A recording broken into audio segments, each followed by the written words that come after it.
سب سے بڑا ظلم اس معاشرے میں کیا ہے؟ جو بچپن ہی سے احساسات کے اوپر ایک بوجھ بن جاتا ہے بچیوں کے، کہ بیٹے کو افضل سمجھتے ہیں، بیٹی کو جو ہے گھٹیا سمجھتے ہیں. اس قدر ناانصافی، اس قدر ناانصافی. اسی باپ کے نطفے سے بیٹا بھی ہے اور بیٹی بھی ہے، اسی ماں کے رحم میں بیٹے نے بھی پرورش پائی ہے، بیٹی نے بھی پرورش. بعضکم من بعض، قرآن کہتا ہے تم سب ایک دوسرے میں سے ہو، کوئی افضل نہیں، کوئی گھٹیا نہیں. اللہ تعالیٰ نے، اللہ کے نبی نے کسی بیٹے کی پرورش پر کوئی اجر و ثواب نہیں بتایا. ہاں 2 یا 3 بیٹیوں کو پال پوس کر، تہذیب سکھا کر، پھر ان کی شادی کر کے ان کے گھروں میں پہنچا دیا، جنت کی ضمانت اللہ تعالیٰ دے رہا. اور سب سے بڑی بات یہ کہ سب سے زیادہ محبوب انسان حبیب اللہ محمد ہے صلی اللہ علیہ وسلم، اور محمد کو اللہ نے بیٹے نہیں دیے، دیے بھی تو لے لیے، بیٹیاں دی، 4 بیٹیاں دی. اور کتنی محبت کرتے تھے محمد صلی اللہ علیہ وسلم کی بیٹیوں سے، خاص طور پر حضرت فاطمہ سے. وہ تو آپ سیرت میں پڑھیے کتنی محبت، کس قدر محبت. سب سے چھوٹی تھی شاید اس لیے.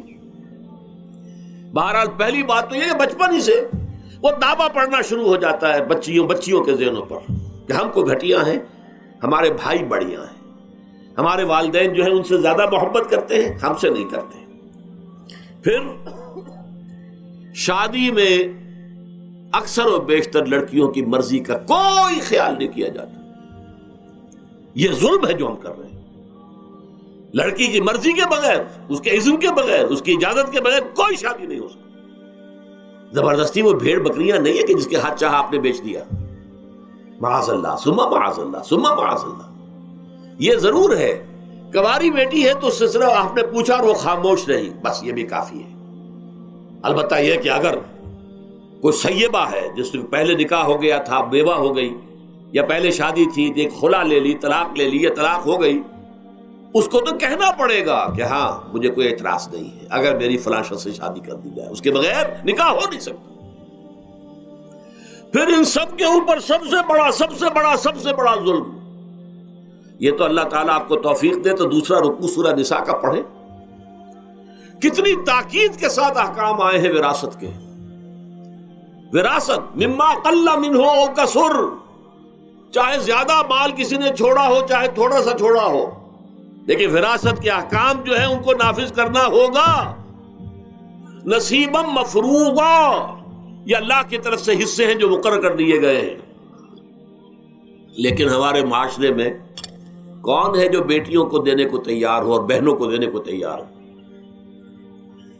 مجھے تو حیرت ہوئی تھی، مالا کنڈ میں آپ کو معلوم ہوگا ایک دفعہ بڑی تحریک چلی تھی شریعت کے نفاذ کی.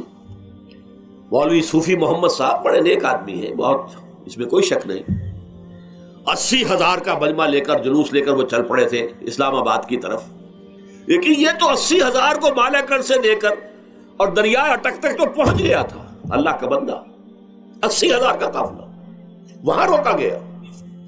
لیکن ان سے بھی جب میں نے جا کر بات کی کہ مولانا شریعت آپ نافذ کروانا چاہتے ہیں، لیکن کیا آپ بچیوں کو بھی وراثت کا حق دینے کو تیار ہیں؟ کیا نہیں، یہ تو رواج کا معاملہ ہے. میں نے کہا لا حول ولا قوت الا باللہ. اگر یہ رواج کا معاملہ ہے تو باقی چیزیں بھی رواج کی ہیں. پھر شریعت بدل چکی ہے، اب شریعت کا رواج نہیں رہا، ساری شریعت چھوڑ دیجیے آپ. لیکن ان کی نیکی کی بات ہے یہ کہ پہلے توجہ کبھی ان کی ادب نہیں ہوئی، لیکن میری یہ بات جو ہے ان کو لگ گئی ان کے دل کو. اگلی مرتبہ جب ان سے ملنے گیا تو انہوں نے کہا کہ اب میں نے بیعت لینی شروع کی ہے لوگوں سے کہ وہ اپنی بیٹیوں کو بھی حق دیں گے، وراثت کے اندر تقسیم کر کے دیں گے حصہ. لیکن یہ کہ اس وقت تک انہوں نے کہا تھا، ابھی کل 28 سال بھی انہیں بیعت کی ہے. وہ 80,000 سے بیعت یہ لینی آسان کام نہیں ہے. 80,000 کو جوش دلا کر شریعت کے نام پر لا کر ٹکرا دینا یہ آسان کام ہے، لیکن 80,000 سے یہ بیعت لینا کہ پورے شریعت پر عمل کریں گے، یہ بہت مشکل ہے. یہی تو وجہ ہے ہمارا قافلہ اگر سست گام ہے تو کیوں ہے. ہم یہ کہتے ہیں کہ پہلے میدان میں آنے سے پہلے اپنی ذات پر، اپنے گھر میں دین نافذ کرو، پھر باہر نکلو. اپنی معاش اور اپنی معاشرت پر اسلامی شریعت نافذ کرو، پھر باہر آ کر اسلام کا نعرہ لگانے کا تمہیں حق پہنچتا ہے، ورنہ نہیں. اگر تمہاری اپنی ذات پر دین نافذ نہیں، چہرے پر 12 بجے ہوئے ہو، اللہ تعالیٰ کے نبی کی سنت کا کہیں آثار دور دور تک نظر نہ آ رہے ہو، روزانہ پھاوڑا چلا رہا ہو آدمی نبی کی سنت کے اوپر شیو کر رہا ہو، اور پھر وہ کہے میں اسلام چاہتا ہوں۔ بھائی اللہ کے بندے، پہلے ذرا یہ کمی پوری کر لے، اور اگر تیرے کاروبار میں کوئی حرام شے ہے، تیری معاش میں کوئی حرام شے ہے، کوئی سودی معاملہ کیا ہو، ختم کر اس کو اللہ کے بندے۔ بینک کی سروس کر رہا ہے، چھوڑ اس کو۔ اگر یہ کام کر لو، بے پردگی اختیار کی ہوئی ہے۔ اللہ نے تو پردہ سکھایا ہے، اللہ کے نبی نے پردہ سکھایا ہے، شریعت اسلامی نے پردہ رکھا ہے، مردوں اور عورتوں کا اختلاط پسند نہیں ہے۔ اس پر عمل کرو، پھر آنا میدان میں، پھر دوسروں کی غلطی جو ہے بتانا اس کو کہ یہ تم غلط کر رہے ہو، مشرف تم یہ کر رہے ہو، غلط کر رہے ہو، فلاں تم یہ کر رہے ہو، غلط کر رہے ہو، نواز شریف تم یہ کر رہے ہو، غلط کر رہے ہو۔ لیکن یہ ہے کہ اس سے پہلے اپنے اوپر، اس لیے میں نے آپ کو بتا دیا وہ واقعہ کہ انہوں نے بتایا، بعد میں اور بھی آ گئے ہوں گے انشاءاللہ، مجھے امید ہے، لیکن جب میں ملا تھا تو انہوں نے کہا تھا ابھی صرف 28 آدمیوں نے بیٹھ کے۔ بہرحال عورتوں کا ایک حق ہے جو حضور نے بیان فرمایا اور قرآن مجید نے بیان کیا، عاشروہن بالمعروف، عورت کا اکرام ہو، بیٹی کی حیثیت سے بھی، بہن کی حیثیت سے بھی، بیوی کی حیثیت سے بھی، اور ماں کی حیثیت سے تو سمجھو کہ جنت جو ہے وہ ماں کے قدموں تلے ہے۔ الجنت تحت اقدام الامہات، فرمان ہے محمد رسول اللہ صلی اللہ علیہ وسلم کا۔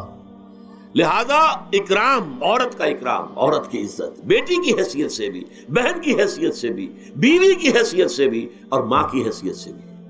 عاشروہن بالمعروف، اپنی بیویوں کے ساتھ رہو بھلے طریقے پر، نیک طریقے پر، اچھے طریقے پر۔ حضور نے یہاں تک فرمایا خیارکم خیارکم لأہلیکم وانا خیرکم لأہلی۔ دیکھو مسلمانوں، اے میرے صحابیوں، تم میں سے بہتر لوگ وہ ہیں جو اپنے گھر والوں کے حق میں بہتر ہیں، نرمی کرتے ہیں۔ عورت کے بارے میں یہ بھی فرمایا، ایک مرتبہ سواری تیز دوڑا رہے تھے جو بھی اونٹ کو لے کے جانے والے تھے، جبکہ ہودج میں کچھ خواتین سوار تھیں۔ حضور نے فرمایا دیکھو نہ، یہ نگینے ہیں جو سوار ہیں، ان کو زیادہ دھکے نہ لگواؤ تیز تیز اونٹ چلا کر، ان کے ساتھ نرمی ہو، ان کے ساتھ نیکی کی جائے، ان کے احساسات کا خیال رکھا جائے، ان کے ساتھ زیادتی نہ ہو، مار پیٹ کا کیا سوال، معاذ اللہ ثم معاذ اللہ۔ ان کے ساتھ جو ہے عاشروہن بالمعروف، بھلے طریقے پر گزارا کرو۔ یہاں تک فرمایا ہو سکتا ہے کہ کسی وجہ سے تمہاری بیوی جو ہے تمہاری نگاہوں سے گر جائے، اب آپ کے دل میں اتنی محبت نہیں رہی، لیکن اللہ فرماتا ہے دیکھو ہو سکتا ہے کہ اس میں کوئی پہلو ایسا ہو، تلاش کرو، کوئی پہلو ایسا ہو بہتری کا کہ جس کی وجہ سے تلاش کر کے اس کو اپنی نگاہوں میں مرکوز کر لو، تاکہ اس کے تمہارے دل میں اس کے لیے محبت دوبارہ اثر نہ ہو، اس پہلو کی وجہ سے جو تمہاری نگاہ سے اوجھل تھا۔ وہ اچھائی اس میں ہے، سیرت کی اچھائی ہے، صورت بہت اچھی نہیں ہے، اللہ نے سیرت اچھی دے دی ہے، جو کچھ دیا، جو اچھائی ہے، جو بھلائی ہے، اس کو تلاش کرو اور نگاہ کو وہاں پر جماؤ تاکہ تم ان کے ساتھ اچھا سلوک کر سکو۔